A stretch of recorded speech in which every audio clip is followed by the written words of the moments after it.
Kamusta mga kablog? Gusto niyo bang malaman kung ano yung aking ginagamit pang tanggal ng mga negative energy sa katawan? I-share ko sa inyo ang aking sekreto.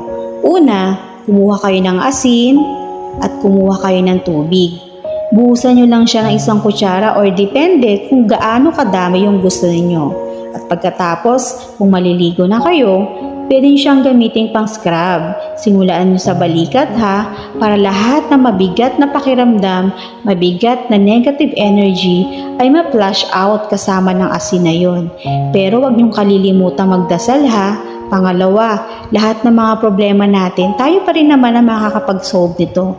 Isa lang ito sa mga maaari nating gawin at makatulong para ma-cleanse ang ating body at matanggal yung mga negative aura sa katawan natin.